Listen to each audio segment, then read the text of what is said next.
Assalamualaikum warahmatullahi wabarakatuh. Alhamdulillah sampai pada hari ini kita masih bisa belajar bersama dalam keadaan sehat walafiat.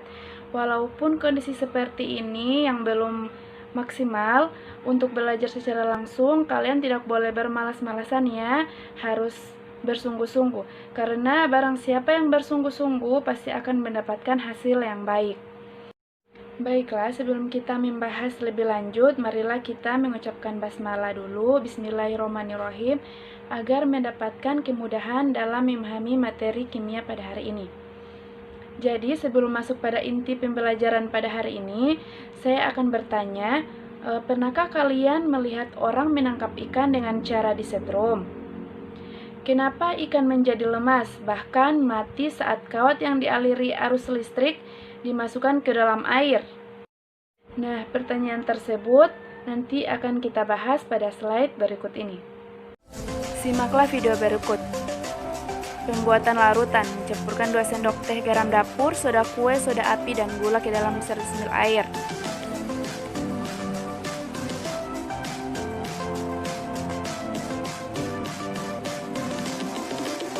Uji coba daya hantar listrik setiap larutan yang telah dibuat.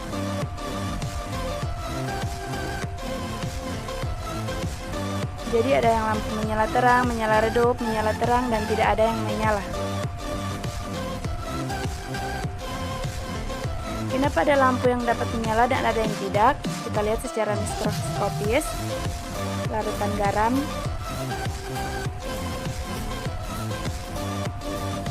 NaCl ketika dilarutkan ke dalam air akan terendus sempurna sehingga menghasilkan ion positif dan negatif yang akan meneruskan elektron dari baterai melewati lampu sehingga dapat menyala terang. Kemudian larutan soda kue. NaCO3 ketika dilarutkan ke dalam air hanya terionasi sebagian sehingga hanya sebagian ion yang akan meneruskan elektron dari baterai melewati lampu sehingga hanya menyala redup. Larutan soda api. NaOH ketika dilarutkan ke dalam air akan terionisasi sempurna sehingga menghasilkan ion positif dan negatif yang akan meneruskan elektron dari baterai melewati lampu sehingga dapat menyala terang.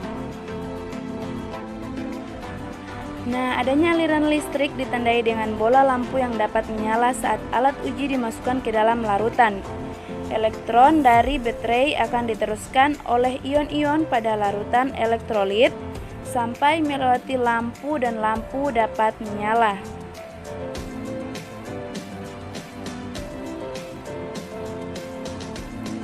Jadi, larutan elektrolit adalah larutan yang dapat menghantarkan arus listrik karena terdapat ion-ion yang bermuatan yang berasal dari zat terlarut atau mengalami ionisasi saat dilarutkan.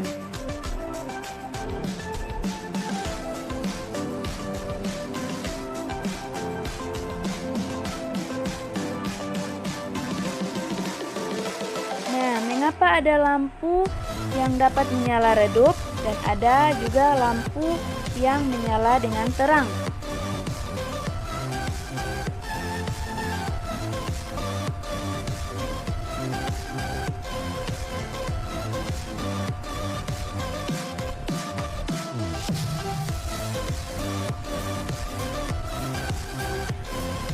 Larutan elektrolit terbagi lagi menjadi 2, yaitu larutan yang membuat lampu menyala redup adalah elektrolit lemah dan larutan yang membuat lampu menyala terang adalah elektrolit kuat.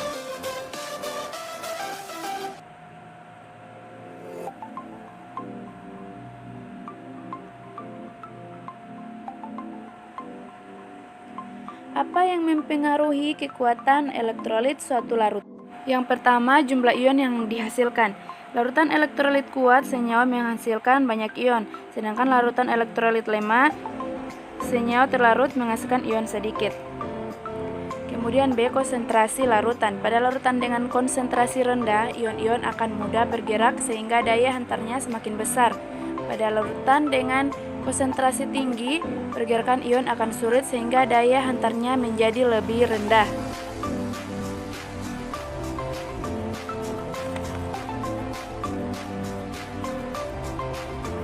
Kemudian derajat ionisasi, yaitu presentasi jumlah dari molekul-molekul senyawa elektrolit yang berubah menjadi ion-ion larutan elektrolit kuat memiliki derajat ionisasi sama dengan 1, dan pada elektrolit lemah memiliki derajat ionisasi lebih besar dari 0 dan lebih kecil dari 1.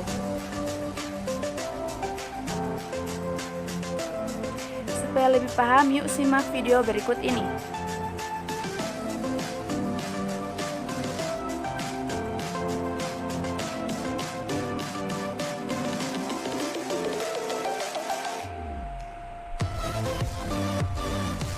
Marilah kita simak larutan gula. Gula ketika dilarutkan ke dalam air tidak mengalami ionisasi sama sekali, sehingga tidak ada ion yang akan meneruskan elektron dari baterai melewati lampu, sehingga lampu tidak menyala. Mengapa lampu tidak dapat menyala? Secara mikroskopis dapat diketahui bahwa molekul-molekul gula tidak ada yang terurai menjadi ion-ionnya, sehingga tidak terjadi transfer muatan. Hasilnya, larutan tidak dapat menghantarkan arus listrik dari baterai.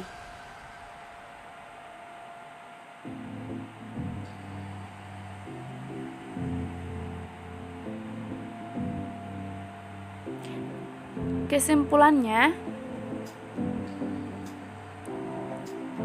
larutan elektrolit merupakan larutan yang bisa menghantarkan arus listrik. Dalam larutan elektrolit, molekul-molekulnya terurai atau terdisosiasi menjadi partikel-partikel bermuatan listrik, positif dan negatif, yang disebut dengan ion positif atau kation dan ion negatif anion. Larutan non-elektrolit. Larutan non-elektrolit merupakan larutan yang tidak bisa menghantarkan arus listrik. Larutan-larutan non-elektrolit terdiri atas zat-zat yang terlarut dalam air namun tidak terurai menjadi ion atau tidak terionisasi. Dalam larutan, zat non-elektrolit tetap seperti molekul yang tidak bermuatan listrik. Itulah mengapa larutan ini tidak dapat menghantarkan arus listrik. Sudah paham dengan larutan elektrolit dan non-elektrolit? Jadi kira-kira mengapa ikan di sungai bisa menjadi lemas?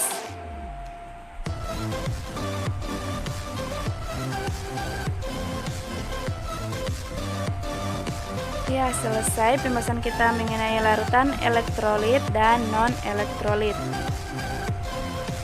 Baiklah, selanjutnya kita akan membahas tentang konsep reaksi redoks. Nah, apa sih manfaat belajar reaksi redoks? Yang pertama, reaksi redoks banyak terjadi dalam kehidupan sehari-hari. Contohnya, pembakaran dan perkaratan. Nah, aturan pertama, bilangan oksidasi atom dalam unsur bebas sama dengan 0. Unsur bebas itu bisa berupa monoatomik. Mono itu 1. Nah, berarti tersusun dari 1 atom. Contohnya Fe, C, dan Cu. Nah, yang kedua, unsur bebas bisa diatomik. Di itu berarti 2. Berarti tersusun dari 2 atom sejenis. Contohnya O2, F2, dan Cl2. Kemudian poliatomik. Poli berarti banyak ya. Nah, poliatomik berarti tersusun lebih dari 2 atom. Contohnya S8 dan P4. Nah, contoh penentuan bilangan oksidasinya gini. Misal, berapa sih bilangan oksidasi Au? Nah, dia kan unsur bebas, berarti bilangan oksidasinya 0. Cl2 unsur bebas juga berarti 0. P4 0 juga. Aturan kedua, bilangan oksidasi atom F dalam senyawanya adalah -1. Maksudnya dalam senyawanya di sini adalah atom F berikatan dengan atom lain. Contohnya F2O.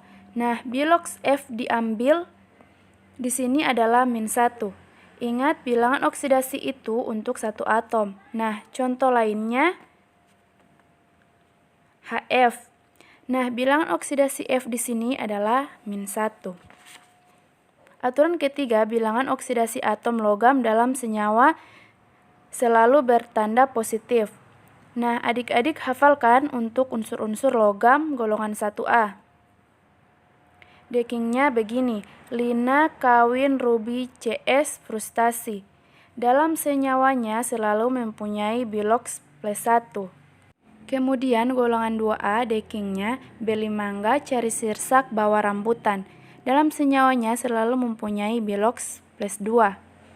Nah, yang lain misalnya aluminium, senyawanya +3 biloksnya. Ag itu bilangan oksidasinya +1. Zn sama dengan +2. Kalau Cu bisa +1 atau +2, sedangkan Fe +2 atau +3, dan lain-lain. Contohnya gini, Al2SO4 3 kali. Nah, berapa bilangan oksidasi Al? Jadi, kita pakai aturan ketiga. Al dalam senyawanya positif 3. Contoh lainnya MgOH 2 kali. Berapa biloks Mg? Kita pakai aturan yang ketiga lagi. Biloks Mg dalam senyawa +2. Aturan keempat, bilangan oksidasi atom hidrogen dalam senyawanya +1, tapi kecuali dalam hidrida logam -1. Apa sih hidrida logam? Coba dari namanya saja hidrida logam, yaitu hidrogen logam. Berarti hidrida logam adalah senyawa yang tersusun dari hidrogen dan logam. Nah, biar gampang membedakan mana logam dan non-logam, pakai deking aja.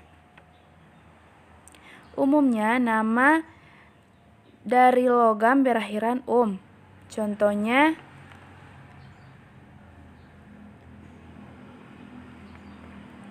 natrium, aluminium, ferum, aurum, dan lain-lain. Contoh selanjutnya air, di mana H2O, kita lihat hidrogennya berikatan dengan oksigen, berarti bukan hidrida logam, berarti biloks H di sini +1. Yang kedua, NaH, hanya berikatan sama siapa? Yaitu natrium, berarti logam. Jadi ini hidrida logam. Nah, biloks H itu -1. Aturan kelima, bilangan oksidasi atom O dalam senyawa adalah -2. Kecuali yang pertama dalam F2O, biloksnya oksidasi O sama dengan +2. Nah, kenapa sih +2? Nah, kita gambarkan strukturnya F, O, dan F.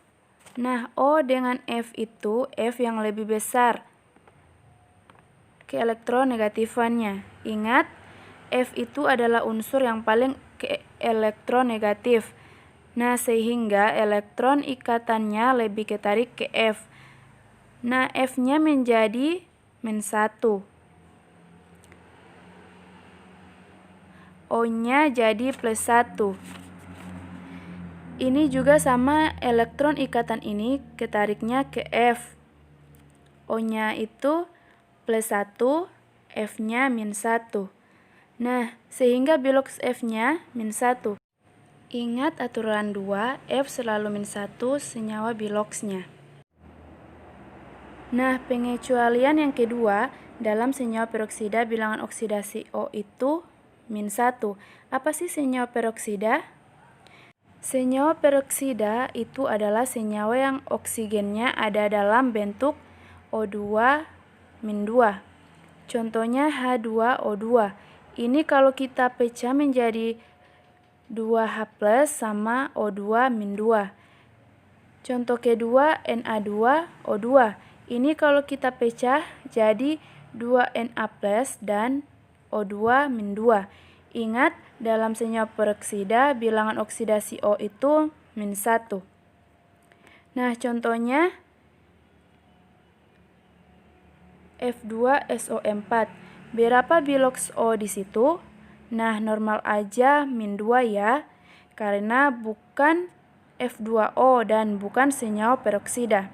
Kemudian F2O. Nah, ini pengecualian, biloks O-nya berarti +2. H2O peroksida ya, nanti bilangan oksidasi O-nya -1.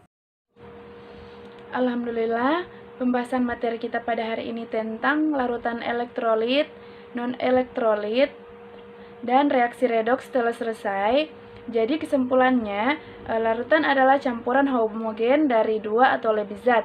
Zat yang jumlahnya sedikit disebut zat terlarut, sedangkan zat yang jumlahnya banyak disebut pelarut. Zat elektrolit adalah zat yang menghantarkan listrik. Larutannya disebut dengan larutan elektrolit. Zat non-elektrolit adalah zat yang tidak dapat menghantarkan listrik.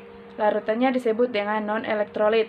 Kemudian reaksi redoks terdiri dari reaksi oksidasi yang merupakan reaksi pengikatan oksigen oleh suatu zat, sedangkan reaksi reduksi merupakan reaksi pelepasan oksigen oleh suatu zat. Baiklah, jadi itulah pembahasan kita pada hari ini.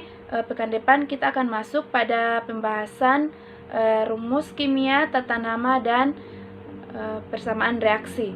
Sampai di sini dulu. Sekian dari saya. Wabillahi taufiq wal hidayah. Wassalamualaikum warahmatullahi wabarakatuh.